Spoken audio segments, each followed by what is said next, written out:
సరే,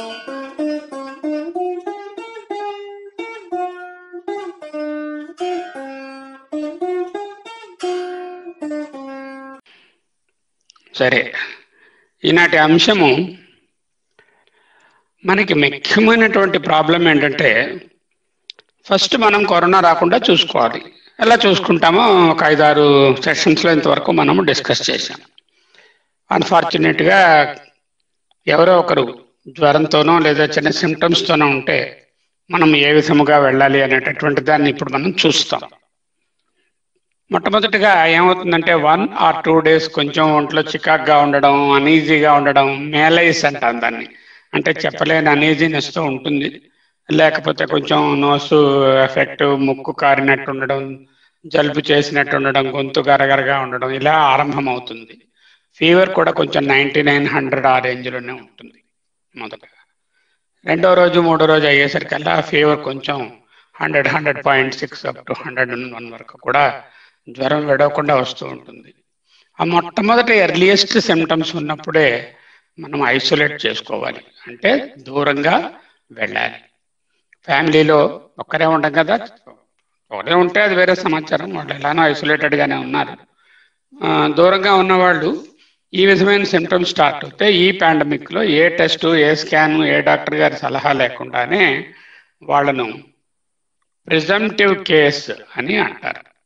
అంటుంటారు presumptive case అంటే by presumption, because of the pandemic now we can presume that they are a case. Presumptive case definition is history of contact must be there. ఇది చాలా సటిల్గా ఉంటుంది. History of contact అంటే ఎవరో వచ్చి కావాలని నేను కరోనా ఉన్నదండి అని వచ్చి మన ముందు దగ్గర, మన ఎదురుగుండా ఉండరు. మనం కలిసిన వాళ్ళలో ఎవరికి కరోనా ఉన్నదో లేదో, కోవిడ్ ఉన్నదో లేదో మనకు తెలియదు. అయితే పోయిన 7 నుంచి 10 రోజుల లోపున నేను ఎవరినైనా వేరే మనిషిని చూశానా, మాట్లాడేనా, కళ్ళతో చూశానా, ఎదురుగుండా నిలబడి మాట్లాడేనా, బయటకు వెళ్ళానా, వస్తువులు కొనడానికి, వీటికి వాటికి మాస్క్ వేసుకున్నానా లేదా ఇంపార్టెంట్, బట్ అది కాంటాక్ట్ హిస్టరీకి మాస్క్ వేసుకుని వెళ్ళానా లేదా అనేది పెద్ద ఇంపార్టెంట్ కాదు. సో హిస్టరీ ఆఫ్ కాంటాక్ట్ కానీ ఏదీ లేదు, ఎవరు మన ఇంటికి రాలేదు, ఎవరి దగ్గరికి మనం వెళ్ళలేదు, మన వాళ్ళ ఎక్కడూ ఏది కొనడానికి కూడా అక్కడికి వెళ్ళలేదు, మన తలుపుల లోపలే మనం ఉన్నాం. Very very small chance the symptoms are due to COVID. But presumptive కేసెస్లో 99.9% ఆఫ్ ఇట్లా తెలియనటువంటి స్లిప్ ఎక్కడో చోట ఉంటుంది, కాంటాక్ట్ జరిగి ఉంటుంది. ఈ కాంటాక్ట్ హిస్టరీతో పాటు మనం అనుకున్నటువంటి ఎర్లీ సిమ్టమ్స్ ఉంటే అలాంటి వాళ్ళని ప్రిజంప్టివ్ కేస్ అని అంటారు. దీంట్లో చాలా మోర్ స్పెసిఫిక్ ఏంటంటే smell and taste. Particularly first smell and taste కానీ ఒకవేళ ఎఫెక్ట్ అయ్యి ఉంటే ఇది ఆల్మోస్ట్ టెస్ట్ పాజిటివ్ కింద లెక్క. అయితే ఇమీడియట్ బిహేవియర్ ఏమిటి? Presumptive case. This is called isolation. Quarantine is for people who are not at having any symptoms, but then they had not isolate. So not at having any symptoms but had a history of contact, they will be quarantined. If the person has got a symptoms, ఈ విధంగా ఎవరికో ఒక ఆయనకుంటే ఇంట్లో ఆవిడకును వాళ్ళని వేరే రూమ్లో, 2 రూమ్లు అంటూ ఉన్నటువంటి ఇల్లు అయితే మినిమమ్ వాళ్ళకి వేరే రూమ్ కేటాయించి అక్కడ పెట్టాలి. పెట్టి వాళ్ళని టెస్ట్ ఇవ్వాలి. ఏం టెస్ట్ ఇవ్వాలి? RT-PCR. ఎందుకు మిగతా టెస్ట్ చేయకూడదు, యాంటీబాడీ టెస్ట్ చేయనేకూడదు? ర్యాపిడ్ టెస్ట్ చేస్తే అది పాజిటివ్ కాదో వెంటనే తెలుస్తుంది, కానీ RT-PCR రిపోర్ట్ లేనిదే ఒకవేళ అడ్మిట్ అవ్వాలి అంటే RT-PCR లేనిదే అడ్మిట్ చేసుకోరు. సో RT-PCR రిపోర్ట్ అప్పుడు పరిగెట్టి పట్టుకోలేం కాబట్టి ముందే సిమ్టమ్స్ ఉన్నవాళ్ళు RT-PCR టెస్ట్ ఆర్డర్ చేయాలి. ఇది కొంచెం కష్టమే ఆర్గనైజ్ చేయడం. మీ ఎఫర్ట్స్ని యూజ్ చేసి with in a day or so అది ఇస్తే మరుసటి దినానికి దాని రిపోర్ట్ వస్తుంది. అప్పటికి ఎన్ని దినాలు అయిపోతుంది? మనం రికగ్నైజ్ చేసి 1 రోజు, తర్వాత RT-PCR ఇచ్చేసి 2వ రోజు, రిపోర్ట్ వచ్చేది 3 రోజులు అయిపోతుంది మినిమం. చాలా ఎర్లీగా సస్పెక్ట్ చేసిన వాళ్ళు అయితే 2 రోజుల్లో చేయాలి, లేకపోతే మా అంతకన్నా తక్కువ ఆ రిపోర్ట్ తెలియదు. అయితే టెస్ట్ ఇచ్చేయాలి. టెస్ట్ ఒకరికి పాజిటివ్ వచ్చింది అనుకోండి, సపోజ్ ఒకవేళ ఈ ప్రెజెంటివ్ అనే ఆయనకో ఆవిడకో పాజిటివ్ వస్తే మిగతా ఫ్యామిలీ మెంబర్స్ అందరూ కూడా ఎవరెవరైతే అదే ఇంట్లో ఉంటున్నారో plus those whom they have met, అంటే వాళ్ళు ఎవరెవరిని బై వాళ్ళని ఏదైనా మార్కెట్లోనో మరో చోట కోవిల్లోనో ఫంక్షన్లోనో పక్కింట్లోనో ఏదో చూడడానికో వెళ్ళినప్పుడు కలిసినటువంటి వాళ్ళు అందరికీ కూడా నాకు పాజిటివ్ ఉంది కాబట్టి మీకు కూడా ఉండడానికి అవకాశం ఉంది, వెంటనే టెస్ట్ చేసుకోండి అని చెప్పవలెను. ఇది ధర్మం. ఈ విధముగా చెప్తే వాళ్ళు కూడా ముందుగా తెలుసుకుంటారు. వాళ్ళకు ఒకవేళ నెగిటివ్ సిమ్టమ్స్ లేకపోయినా కూడా వాళ్ళు టెస్ట్ చేసుకుంటారు. అయితే ఇంకొక క్వశ్చన్, నాకు 2 డోసులు వ్యాక్సిన్లు అయిపోయాయండి, నాకు రావడానికి అవకాశం ఉందా, నేను టెస్ట్ చేసుకోవాలా? చేసుకోవాలి. ఎందుకంటే 2 డోసులు వేసినా కూడా వ్యాక్సిన్ ఎఫికసీ అరౌండ్ 80%. అంటే there are 20% of people still can get the disease. But remember, vaccine వేసుకోవడం వల్ల ముఖ్యమైన లాభం ఏంటంటే ఇది మనని ఆసుపత్రి పాలు చేయకుండా, మనకు ఏ విధమైన మరణములు లాంటి దుర్మరణాలు లాంటివి సంభవించకుండా ఖచ్చితంగా కాపాడుతుందని సైన్స్ చెప్తుంది. అయితే ఇన్ఫెక్షన్ రాకుండా కాపాడుతుందా? 100కి 100 పాళ్ళు కాపాడదు. 80% ప్రొటెక్షనే ఉంటుంది. అది 2 డోసులు అయి మినిమం 2 వారాలు అయి ఉండాలి.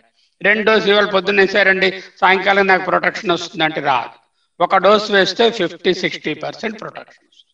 2వ డోసు వేసిన తర్వాత 2 వారాలకి 80%, ఇప్పుడు మనం తీసుకుంటున్న వ్యాక్సిన్స్ 80% ఇన్ఫెక్షన్ రాకుండా ప్రివెంట్ చేస్తాయి. కాబట్టి ఇంకా 20%లో పాజిటివ్ ఛాన్స్ ఉంది. కాబట్టి పాజిటివ్ వచ్చినా ఆశ్చర్యపడవలసిన అవసరము లేదు. నేను వ్యాక్సిన్ వేసుకున్నానండి, మర్నాడు 3వ రోజు నాకు సిమ్టమ్స్ వచ్చేయండి, టెస్ట్ చేశారండి పాజిటివ్ వ్యాక్సిన్ వల్ల వచ్చిందండి. నో, వ్యాక్సిన్ వలన టెస్ట్ పాజిటివ్ కానీ కోవిడ్ డిసీజ్ కానీ రాదు. ఎందుకంటే కోవిడ్ మొత్తం వైరస్ వ్యాక్సిన్లో ఉండదు. వ్యాక్సిన్లో కోవిడ్లో 200 ప్రోటీన్లు ఉంటే వ్యాక్సిన్లో 6-5 ప్రోటీన్లు ఉంటాయి. ఈ 6-5 ప్రోటీన్లు మనకి టెస్ట్ డిటెక్ట్ చేయదు, టెస్ట్లో రాదు. ఆ టెస్ట్ పాజిటివ్ కోవిడ్ వ్యాక్సిన్ వలన కాదు. అలాగే ఈ కోవిడ్ వ్యాక్సిన్ వలన డిసీజ్ కూడా వచ్చే అవకాశం లేదు. ఇది ముందుగా తెలుసుకోవాలి, అందరికీ చెప్పాలి. చాలా మందికి ఏమవుతుందంటే ఏదో వ్యాక్సిన్ వేసుకోవడానికి వెళ్తారు, వెళ్తున్నప్పుడు కూరగాయల మార్కెట్ కూడా పక్కనే ఉంది కదా చూద్దామను, లేకపోతే వెళ్ళిన హాస్పిటల్లోనే చాలా జనంగా ఉండడం వల్ల మాస్క్ సరిగా ధరించకపోవడం వలన కంటామినేట్ అయ్యి వచ్చి 3వ రోజున వస్తారు, జ్వరం అంటారు, టెస్ట్ పాజిటివ్. ఇంకా వ్యాక్సిన్కి వెళ్ళకపోతే బాగానే ఉండేది, వెళ్ళిన తర్వాత వ్యాక్సిన్ వల్ల వచ్చింది. ఈ కార్యకారణ సంబంధం ఉంది చూసారా, హేతు సంబంధం, అది ఉండదు ఈ విషయంలో. అది జాగ్రత్తగా గమనించాలి, అందరికీ స్ప్రెడ్ చేయండి, లేదంటే వాళ్ళు వ్యాక్సిన్ వేసుకోవడానికి భయపడతారు. అది. రెండోది ఏంటంటే ఒక్కసారి పాజిటివ్ వచ్చింటే ప్రిజంప్టివ్ కేసుల్లో కూడా కన్ఫర్మ్డ్ కేసు అయిపోతుంది. సో కన్ఫర్మ్డ్ కేసుకి ప్రిజంప్టివ్ కేసుకి ట్రీట్మెంట్లో ఏం డిఫరెన్స్ లేదు. నేను ఆల్రెడీ మీకు ఇచ్చిన గ్రూప్లో అదే ట్రీట్మెంట్ అందరికీ ఇవ్వాల్సిందే. అయితే ఇంట్లో ఉన్న వాళ్ళందరికీ కూడా ఏమిటి ఇవ్వాలి? వాళ్ళకి కూడా వాళ్ళకి కాంటాక్ట్ హిస్టరీ ఉంది కాబట్టి వాళ్ళు క్వారంటైన్లో ఉంటారు. ఆ క్వారంటైన్లో ఉన్న వాళ్ళకి కూడా ఇదే ట్రీట్మెంట్, అంటే మామూలు జనరల్ మెషర్స్ అన్నీ ఇస్తారు, ఇంక్లూడింగ్ దట్ ఐవర్మెక్టిన్ అని పెట్టాం, అది కూడా ఇస్తారు. ఇప్పుడు నెక్స్ట్ స్టెప్ ఏమిటి, ఎలా జరుగుతుంది, ఎలా వెళ్తుంది ఈ డిసీజు? యూజువల్గా 5 నుంచి 7 రోజుల పాటు ఈ సిమ్టమ్స్ అన్ని కొంచెం ఉధృతంగానే ఉంటాయి. బాగా ఒళ్ళు నొప్పులు, లేవలేనట్టుగా ఉండడము, నీరసంగా ఉండడము, దగ్గు కొంచెం ఆరంభం అవ్వడము, ముక్కు జలుబు బాగా ఉండడము, దెబ్బడ కట్టడము, రుచి తెలియకుండా ఉండడము. సో ఇవన్నీ ఇక్కడ రాసాం కదా. Cough, maybe dry, maybe productive, fever, cold, sore throat, throat pain, loss of smell, taste, weakness, and some people will present with loose motions. So ఇవన్నీ కూడా ఎన్ని దినాలు ఉంటాయండి? యూజువల్గా 5 to 7 days. ఈ లోపల ఇవన్నీ తగ్గుముఖం పడతాయి. సరే, వీళ్ళకి ఏమిటండి ట్రీట్మెంట్? ఆసుపత్రికి పరిగెట్టాలా, డాక్టర్ గారి దగ్గరికి వెళ్ళిపోవాలా? అక్కర్లేదు. ఎందుకంటే it is like this is called ILI, అంటే ఇన్ఫ్లుయెన్జా లైక్ ఇల్నెస్. ఇన్ఫ్లుయెన్జా అంటే common flu. This virus is very much related to the common flu. Influenza like illness. దీని తలక ఎక్కడ ఉంటుంది ఇది? Nose, throat, upper respiratory passages, URI అంటారు, upper respiratory tract, URT అంటాం. పోనీ అప్పర్ రెస్పిరేటరీ ట్రాక్ట్ అంటే ఎక్కడ? ముక్కు దగ్గర నుంచి మొదలు పెట్టుకుని మనము మాట్లాడే స్వరపేటిక వరకు ఎపిగ్లాటిస్ అంటామే, అక్కడ వరకు ఉన్న దానిని upper respiratory tract or upper respiratory passages అంటారు. దీనిని మీరు సింపుల్ గా కావాలంటే ముక్కు కరోనా లేకపోతే గొంతు కరోనా అని పెట్టుకోవచ్చు. దీని పేరు ఊరికే నేను చెప్తున్నా, ఇలా పుస్తకాల్లో ఇలా ఉండదు.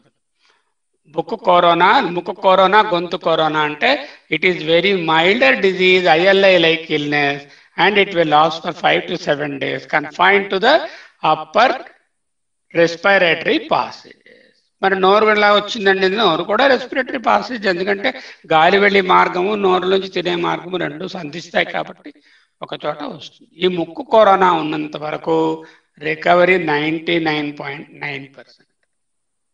అంటే ఆల్మోస్ట్ ఎవ్రీబడి విత్ ముక్కు corona will come out. But what will happen? This will go down అయ్యి ఏంటవుతుంది? లంగ్ కరోనా ఊపిరితిత్తుల్లో చేరుతుంది. చేరినప్పుడు ఏంటవుతుందో చూద్దాం. So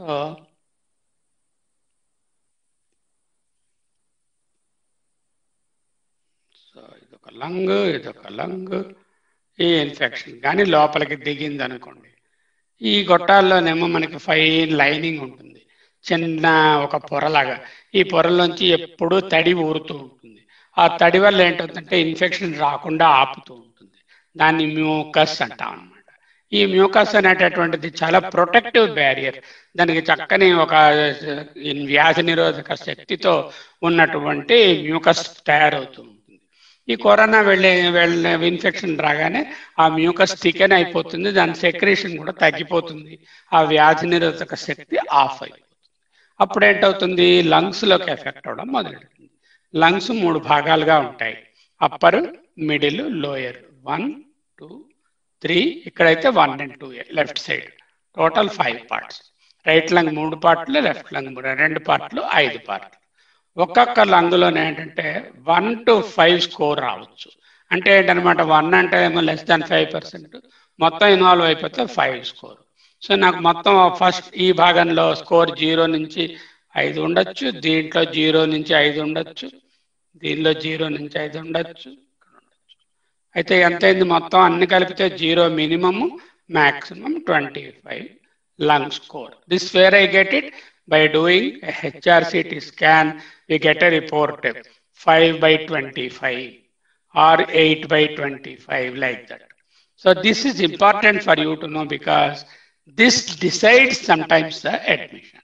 Now we require to know which are the patients who are eligible for home quarantine, and then which are the patients whom we need to consider going to the hospital seriously. Let us look at those conditions. 1. All those who have all the symptoms without any of the next mentioned symptoms are eligible for home quarantine.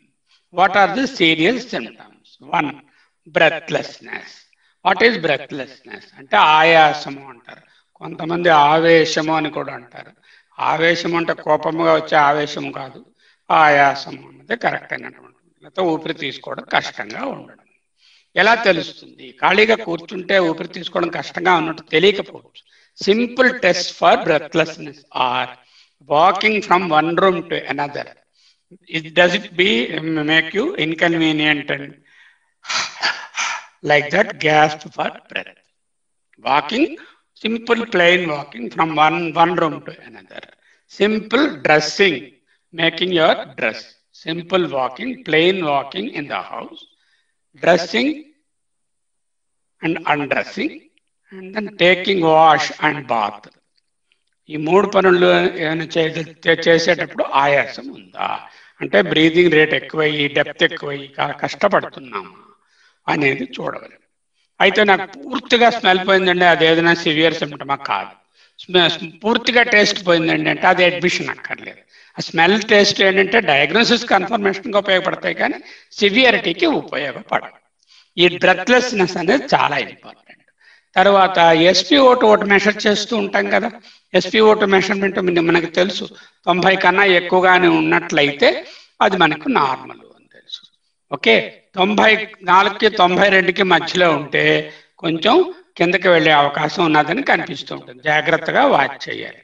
ఇంతకన్నా 92 కన్నా తక్కువగానే వచ్చినట్లయితే SpO2 అప్పుడు మనకి oxygen support అవసరం వస్తుంది అని తెలుస్తూ ఉంటుంది. దీనిని మనమేమో హైపోక్సియా, హైపో మీన్స్ తక్కువ, ఆక్సియా ఈజ్ ఆక్సిజన్, హైపాక్సియా లో ఆక్సిజన్ అనుకోండి.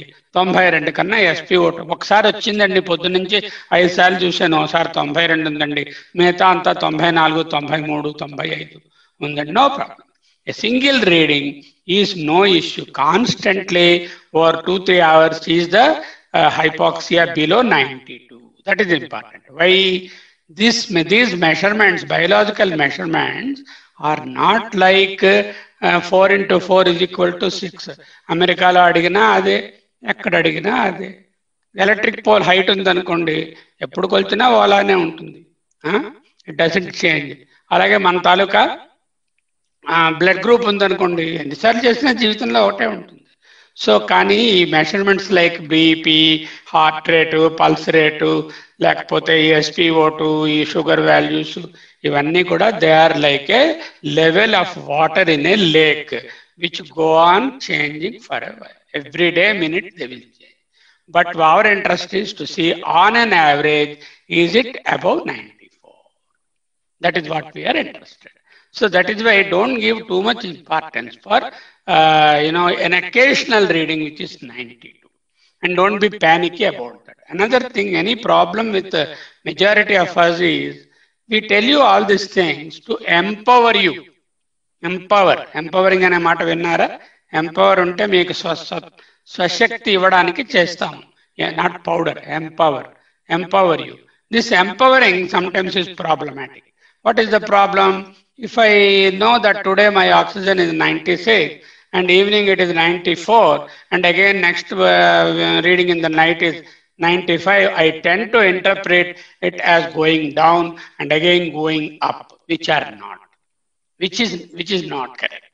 So if there are normal fluctuations between above 95, 96 or 95 or 97 or 98, all mean the same as far as the disease is concerned. So whenever we empower you, don't too much bank on or concentrate on individual measurements. A summary measurement over a period of time, అంద 4-5 గంటల సార్లు 4-5 రోజుల్లో చూసినటువంటి 4-5 సార్లు చూసినటువంటి రీడింగ్స్కి concentration చేయండి. Individual values చూసి కిందకి మీదకి వెళ్ళవద్దు. రెండోది ఏంటంటే ఎక్స్ట్రీమ్ ఎగ్జాషన్, అంటే అశక్తత, ఏది చేయాలి, కూర్చుంటే కూడా వీక్నెస్గా ఉంది, పడుకోవాలంది పడుకోలేకుండా ఉన్నాము. తర్వాత ఆల్టర్డ్ సెన్సోరియం, అంటే చెరుపు మరుపుగా ఉండడం. ఒకసారి ఏదో మాట్లాడుతున్నట్టుంటే ఏమిటో నాకు తెలియట్లేదు, జ్ఞాపకం రావట్లేదు, ఏమిటో చికాగ్గా ఉంది, ఏదో అడిగినా సరే అనేటువంటి ప్రాపర్ రెస్పాన్స్ లేకపోవడం. ఇటువంటి దానికి మొన్న కూడా టెస్ట్ చెప్పాను, ఎక్కడ ఉన్నాము, టైం ఎంత అయింది, నిన్న ఏమిటి తిన్నారు, కౌంటింగ్ 10 to 1 బ్యాన్ కౌంట్ చేయండి, 2 కింద నుంచి మీదకి చదవండి, నుంచి కిందకి చదివి సింపుల్ టెస్ట్ చేస్తే మనకి ఆల్టర్డ్ సెన్సోరియం తెలుస్తుంది. ఇంకొక దరిద్రం ఏంటంటే ఈ డిసీజ్లో there is what is called the happy hypoxia. What is this? Happy hypoxia means not actually happy hypoxia, we should say unhappy hypoxia అని పెట్టాలి దాని పేరు. కానీ హ్యాపీ హైపాక్సియా ఎందుకంటే పేషెంట్ లుక్స్ నార్మల్, ఆయాసంగా నాకేం లేదండి, నడిస్తే కష్టంగా ఏమీ లేదండి, ఇదే టైర్డ్గా ఉందంటే ఏమీ లేదండి, oximetry 84 SpO2. That means some people, they don't generate the symptoms of hypoxia even if the oxygen is going down. This is very dangerous because unless you measure the SpO2, you are not going to pick up this. And many people are not doing that. Now some people are doing, but we have lost one patient because they did not give much importance to measuring the SpO2 until a very late stage, where they found out it was 35. 35 is not compatible with life. 35 means already brain has suffered all the damage. And such patients will not recover. Forever they are with God. So how do I ward off from that? Happy hypoxia is not a happy situation. ఎందుకు? Happy hypoxia వాళ్ళకి ఈ symptoms, severe symptoms తెలియవు. Only విధంగా ఎలా తెలుస్తుంది అంటే SpO2లోనే తెలుస్తుంది. కాబట్టి రెగ్యులర్గా ఒక్కసారి సిమ్టమ్స్ మొదలయ్యంటే ఇంట్లో ఎవరికైనా ఒకరికి minimum 3 to 4 times a day 8th hourly or 6th hourly heart rate measure చేసుకోవాలి. అది ఇస్తుంది పల్స్ రేట్, అదే మీ SpO2 మిషన్. SpO2 మెషర్ చేసుకోవాలి. ఆ తరువాత ఏంటంటే టెంపరేచర్ మెషర్ చేసుకోవాలి.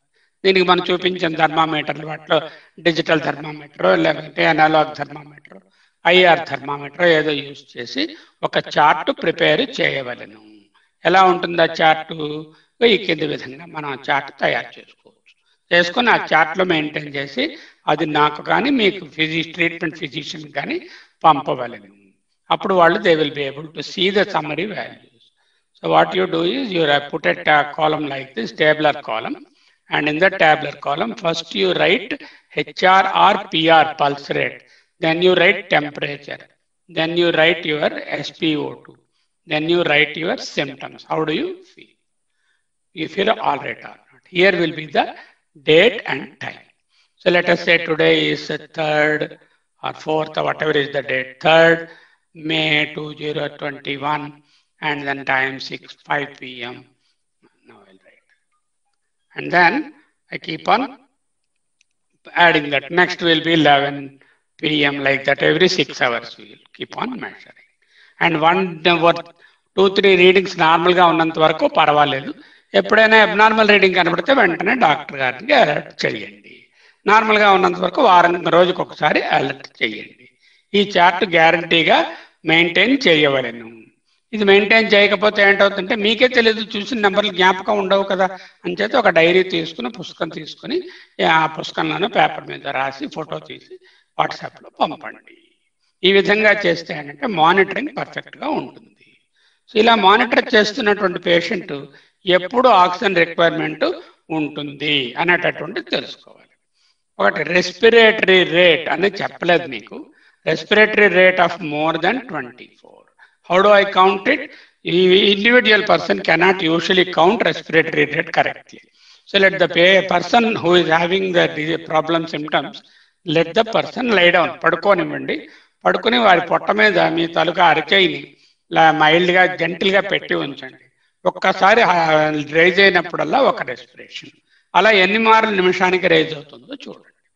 అంటే ఏంటైంది, మన పాము ఏమన్నా అతను పొట్ట మీద పెట్టేసరికల్లా గాలి పీల్చుకున్నప్పుడు పొట్ట మీద కొంచెం మీదకి చేయి రైజ్ అవుతుంది. అప్పుడు 1, మళ్ళీ రెండోసారి రైజ్ అవుతుంది, 2, 3, అలా 1 minute వాచ్ చూసుకుంటూ కౌంట్ చేస్తే మనకు తెలుస్తుంది. So respiratory rate of 24 or more is an indication that something is going wrong. Okay, respiratory rate of 24. Temperature constantly, temperature of more than 101 or SpO2 less than 92. More important measure is this one. The other two are also important. These are the ABCs of monitoring. The A is your spirometry reading, and B is your respiratory rate, C is the temperature, in that order of importance. ఇవి measure చేస్తూ ఉంటే మనము హాస్పిటల్కి తరలించాలా వద్దా అని తెలుస్తుంది. అయితే హాస్పిటల్కి తరలిస్తే ఏం చేస్తారండి, వెంటనే నాకు ట్యూబ్ పెట్టేసి లేక నాకేమోను వెంటిలేటర్ పెట్టేస్తారా? పెట్టరు. అలాంటి అవసరం కూడా ఉండదు. వెంటిలేషన్ చేయాలంటే దానికి సర్టన్ క్రైటీరియా ఉంటాయి. అసలు వెంటిలేటర్లు కూడా చాలా షార్టేజ్లోనే, అంతవరకు అందరూ వెళ్ళరు. చాలా కొద్ది మందికే వెంటిలేటర్, 100 మందికి కరోనా సోకితే అందులో 2కో 1కో వెంటిలేటర్ అవసరం ఉంటుంది. మిగతా వాళ్ళకి అవసరం ఉండదు. మిగతా వాళ్ళు ఆక్సిజన్తోనే రికవర్ అవుతారు.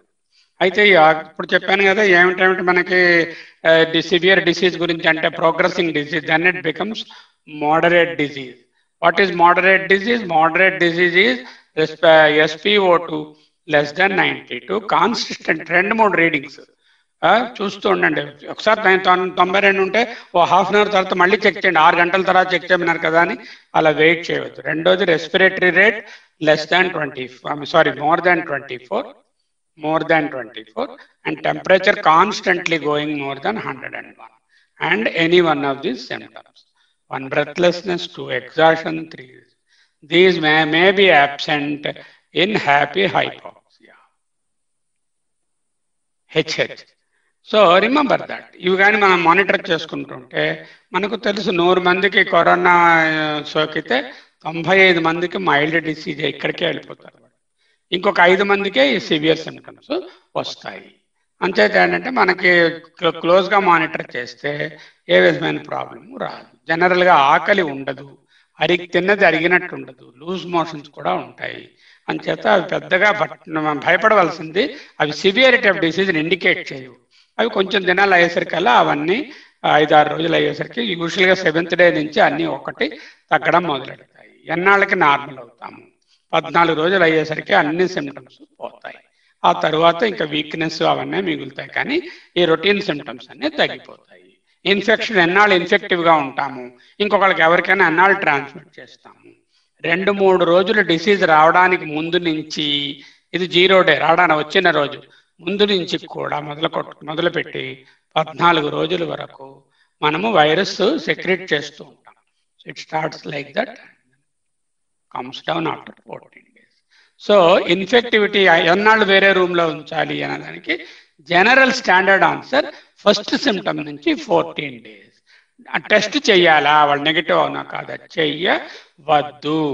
No retest. ఎందుకు వద్దు? పాండమిక్ లో ఫస్ట్ టెస్ట్ చేయడానికే మనకి అవకాశము, వసతులు లేవు.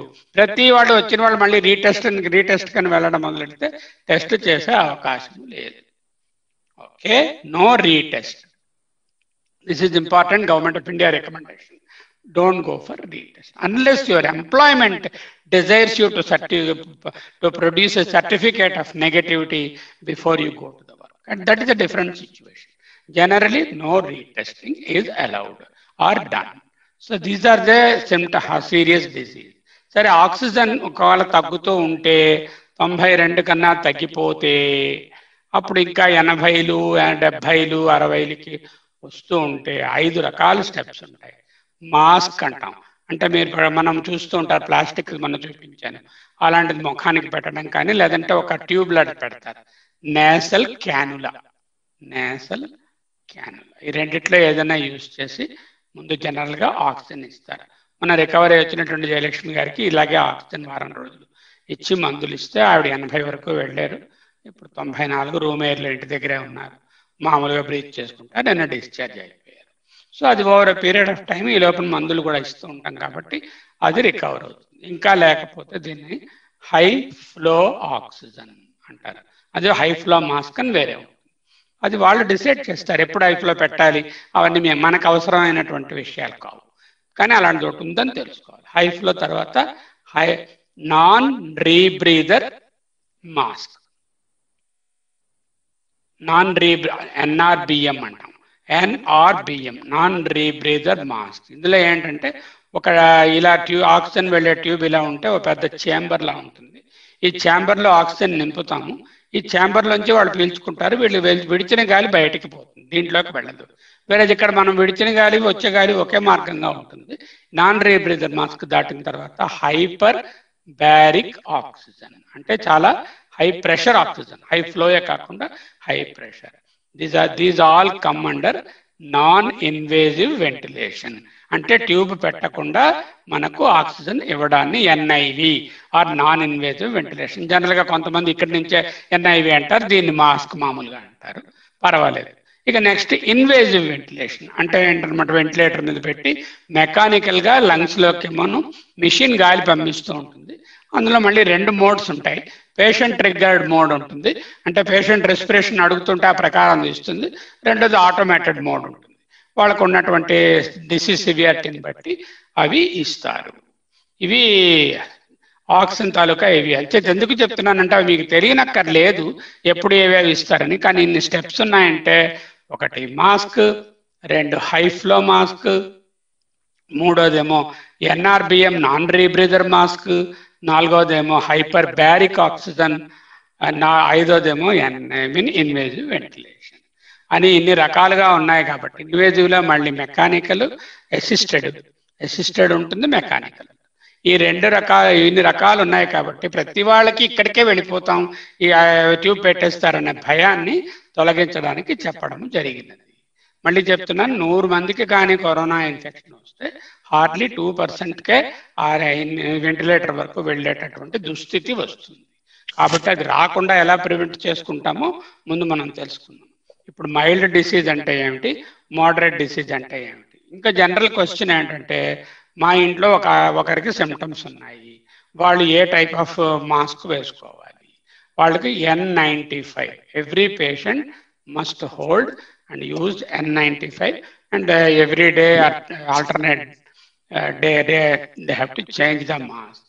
వాళ్ళ చేతులు కడుక్కోవడం, వేరే రూమ్లో ఉండడం, శానిటైజేషను, ప్లేట్లు, గ్లాసులు అన్నీ కూడా వాళ్ళు వేరే రూమ్లో, ఒక మడి వాళ్ళు ఎవరో ఉంటారు చూడండి ఎలా ఉంటారో వాళ్ళు అలా దూరంగా ఉంచవలసి అవసరం ఉంటుంది. ఒకవేళ ఇంట్లో ఇద్దరు పాజిటివ్ ఉంటే అప్పుడు ఇద్దరు బయటకు వెళ్లకుండా, ఇద్దరు మళ్ళీ ఒకళ్ళకొళ్ళు ఎక్కువ చేసుకోకుండా మాస్క్ వేసుకుని ఉంటాం. ఇది పేషెంట్కి N95 వేసుకుంటే మిగతా వాళ్ళు ఏ మాస్క్ వేసుకుంటారు, మెడికల్ మాస్క్ అంటారు. దాని మీదేమో క్లాత్ మాస్క్, డబుల్ మాస్కింగ్ అంటాం అన్నమాట. రెండు కలిపి వేసుకోవచ్చు. లేకపోతే వీళ్ళు N95 వేసుకుంటే తప్పేముంది, వేసుకోవచ్చు, కొంచెం కాస్ట్లీగా ఉంటుంది అందుకని ఇంకేం లేదు, అది కూడా చేయవచ్చు. సో ఇది మాస్క్ తాలూకా ప్రొసీజర్. ఇప్పుడు ఎప్పుడైతే ఒక్కసారి సిమ్టమ్స్ స్టార్ట్ అయ్యో హ్యాండ్ శానిటైజేషన్ చాలా ఇంపార్టెంట్. ఎవ్రీ 2 hours చేతులు కడుక్కుంటూ ఉండడం, ఈ దగ్గుని తుమ్ముని కవర్ చేసుకుంటూ ఉండడం, ఎలాగను మాస్క్లోనే ఉంటారు, మాస్క్ మార్చుకుంటూ ఉండడం, తర్వాత ఫ్లూయిడ్స్ బాగా తీసుకోవడం, స్టీమ్ ఇన్హలేషన్ చేస్తూ ఉండడం, తర్వాత థ్రోట్ గార్గిలింగ్ చేస్తూ ఉండడం. దాంట్లో ఏం వేయొద్దండి, ఒట్టి ఉప్పు నీరే, దాంట్లో ఇంకేం వేయాలి మరేదో నిమ్మరసం, పసుపు, మరొకటో ఇంకోటో వేసుకుంటే ఇరిటేషన్ ఎక్కువ అవుతుంది. అందుకని ఇంకా టెస్టెడ్ వాటర్స్ కావాలి. అలాగేనేమో బ్రీత్ చేసేటప్పుడు కూడా దాంట్లో బ్రీత్ ఈజీ అనే కార్వాలనో, మరొకటనో, పసుపునో, సొంటెనో, మరో కషాయం ఏదో వేసి ఆ ఇరిటేటివ్ ఫ్యూమ్స్ పీల్చడం కన్నా ప్లెయిన్ వాటర్ అయితే వాటర్ ఇలా మనకి హెల్ప్ చేస్తుంది. ఎప్పుడైతే మనం స్టీమ్ ఇన్హలేషన్ చేసామో, చెప్పాను కదా ఇందాకలా, మ్యూకస్ ఫార్మ్ అవుతుంది లోపల నార్మల్ గాని. ఈ మ్యూకస్ తడి అనమాట. ఈ తడి ఉంటేనే మనకి వ్యాధి నిరోధక శక్తి. ఈ వ్యాధి రాగానే మ్యూకస్ డ్రై అయిపోతుంది. ఈ డ్రైగా ఉండేటటువంటి రెస్పిరేటరీ పాసేజెస్ చాలా అవి డిసీజ్కి చాలా యాక్సెసిబుల్గా డ్యామేజ్ అవడానికి అవకాశం ఉంది. ఎప్పుడైతే స్టీమ్ ఇన్హేల్ చేసామో ఈ మ్యూకస్ మళ్ళీ రీఛార్జ్ అవుతుంది, అంటే దాని డ్రైనెస్ పోయి అది వెట్నెస్ వస్తుంది. వెట్గా ఉంటే అది జర్మ్స్ని బయటకు ప్రొపెల్ చేయడానికి, దగ్గు రావడానికి, బయటకి ఉమ్మేయడానికి కూడా అవకాశం వస్తుంది. అంచేత 3 to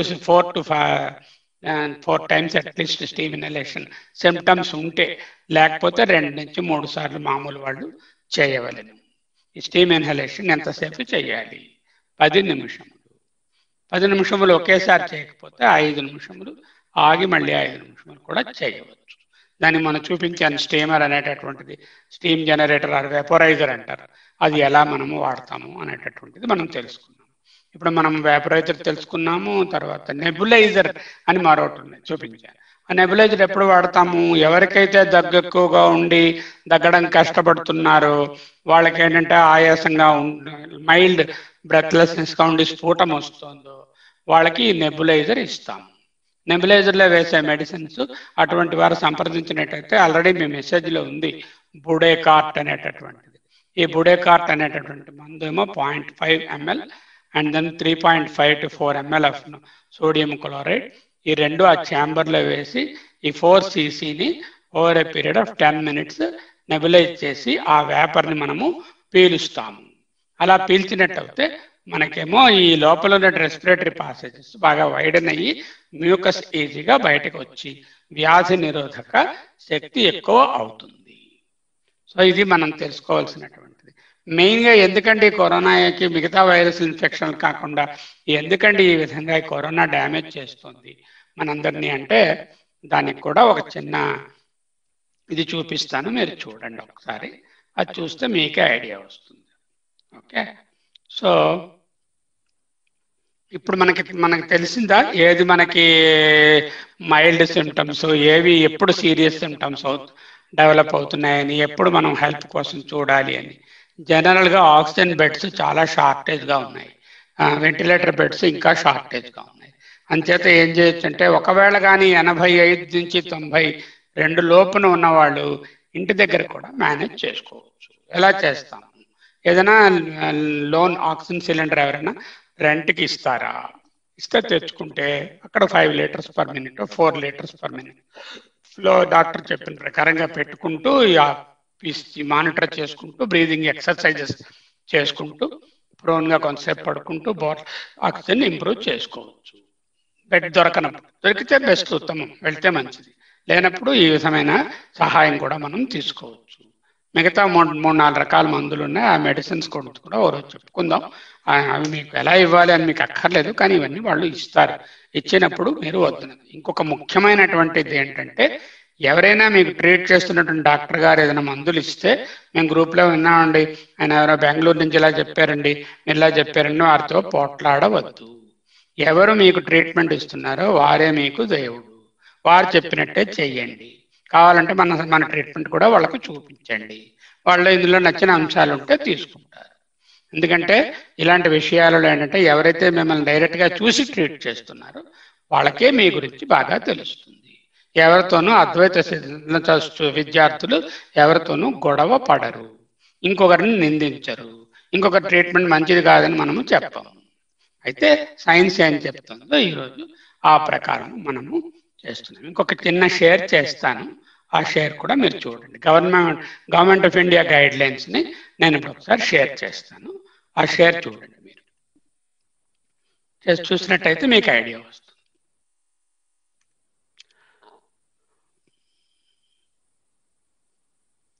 documents, corona. Okay, corona where you are. Okay, fine. Government of India treatment guidelines, government of India. ఇది మొన్న కూడా చూపించాను మీకు, మరోసారి చూపిస్తాను. ఇప్పుడు దీన్ని కనిపిస్తుందా అండి?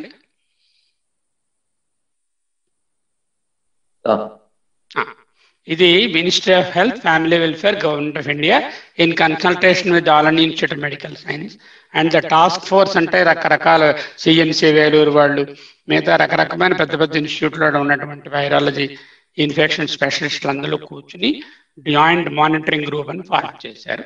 వాళ్ళు టైం టు టైం ఇవి మారుస్తూ ఉంటారు. ఇక్కడ కనిపిస్తోంది మీకు ఏమిటి, అక్కడ డేట్ 22 ఏప్రిల్ వాళ్ళు పెట్టినటువంటిది అని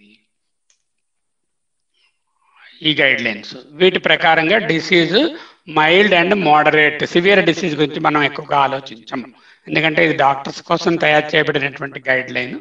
మైల్డ్ డిసీజ్ అంటే ఐఎల్ఐ లైక్ ఇల్నెస్, చెప్పాను కదా మీకు. Upper respiratory tract symptoms or fever without shortness of breath or hypoxia. What you have to do? Home care. Let us enlarge it.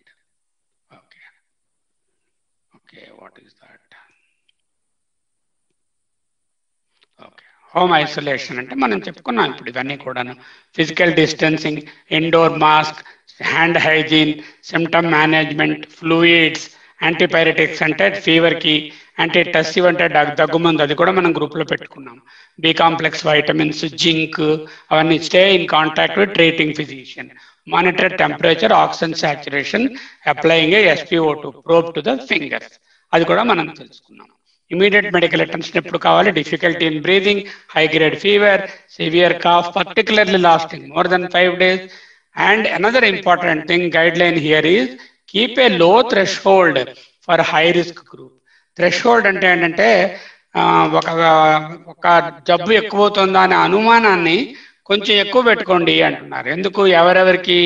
ఎవరైతే కొంచెం వయసు అయిన వాళ్ళు, అంటే 60 ఏళ్ళు దాటిన వాళ్ళు, ఎవరైతేనేమో హై రిస్క్ వాళ్ళు అనమాట. కాబట్టి హార్ట్ డిసీజు, బీపీ, లేకపోతే ఆల్రెడీ హార్ట్ బైపాస్లు అయిన వాళ్ళు, షుగర్ కంట్రోల్లో లేని వాళ్ళు, కొంతమందికి ఇమ్యూనిటీ తక్కువగా ఉన్నవాళ్ళు, cancer patients, liver patients, kidney patients, brain stroke వచ్చిన వాళ్ళు, బాగా ఒబేసిటీ ఉన్నవాళ్ళు, అంటే BMI మోర్ దాన్ 30 ఉన్నవాళ్ళు, అంటే నార్మల్గా ఏదో 70 కిలోలు ఉండాలంటే 72 ఉండాలంటే వాడు ఇక్కడ ఈ డిసీజ్ వరకు అది పెద్ద రిస్క్ కాదు.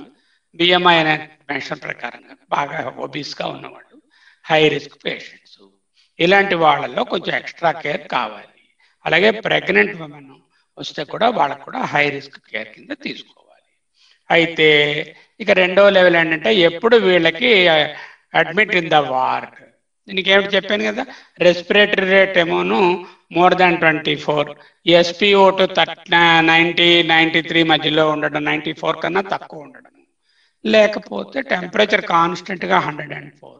ఇది కాకుండా CT స్కోర్ కూడా కావాలి ఇక్కడ రాసుకోవాలి. ఆ సిటీ స్కోర్ ఏం చెప్పాను మీకు, 25కి స్కోర్ చేస్తానని చెప్పాను. 0 to 8 mild disease, okay, 8 to 15 moderate disease, and they require admission. More than 15 severe disease. Symptoms గానీ ఉంటే వెంటనే సిటీ చేయగలిగితే that will classify us into 3 types. What are the 3 types? I will write very clearly on this. City scoring ఎలా చూడాలని పెద్దగా మీరు లోపల డీటెయిల్స్గా ఏమున్నాయో అక్కర్లేదు, కానీ సివియారిటీ స్కోర్ అని ఇస్తారనమాట. దీన్ని సిటీ స్కోర్ అంటారు. సిటీ స్కోర్ 0 to 8/25, 25కి స్కోర్ చేస్తారు. 5 జోన్స్, ఒక జోన్లో 5 లెవెల్స్. సో ఒక్కొక్క జోన్లో 1 to 5 లెవెల్స్ ఇంటూ 5 కాబట్టి మ్యాక్సిమం 0 to 5 కూడా, అంటే లేకపోతే 0 అనమాట, ఇంటూ 25 అంటే స్కోర్ 0/25 మినిమము, 25/25 మ్యాక్సిమం. ఈ విధంగా స్కోర్ చేసిన దాంట్లో 0 to 8 కానీ ఉన్నట్లయితే mild disease, you can manage at home. Moderate disease అంటే 0 to 7 పెట్టాలి. 8 to 15 is the moderate disease. More than 15 or 16 plus ఉంటే సివియర్ డిసీజ్. మన గురువు గారు ఈ కేటగిరీలో ఉండేవారు. లక్కీగా ట్రీట్మెంట్ చేయడం వల్ల ఆయనకి ఉన్నటువంటి మనస్థైర్యం అంతా బాగుండడం వల్ల చక్కగా బయటికి వచ్చారు. ఈ సిటీ స్కోర్ ఏం చెప్తుందంటే హాస్పిటల్కి వెళ్ళాలా లేదా అన్నది చెప్తుంది. అయితే మళ్ళీ మనం పాత స్క్రీన్కి వెళ్ళిపోదాం. సో అడ్మిషన్ క్రైటీరియా ఏమిటి? Respiratory rate more than 24, SpO2 coming down between 90 and 93 on the room air, and then the CT score of more than 8 or more, or the patient is having constant temperature of 101 and his symptoms breathlessness ఇవన్నీ ఏమైనా ఉంటే వెంటనే వాళ్ళకి oxygen support కావాలి. ఇది government of India guide. ఇది కాకుండా severe disease వాళ్ళకి SpO2 90 కన్నా తగ్గిపోవడాలు, రెస్పిరేటరీ రేట్ 30 కన్నా ఎక్కువ అవడం, వాళ్ళందరికీనేమో NIVలు అవన్నీ ఇక్కడ రాసి పెట్టారు. అది మీకు కొంచెం little beyond our scope, but understand that this is the pattern. ఇట్లా సందేహాలు ఏమైనా ఉంటే అడగండి.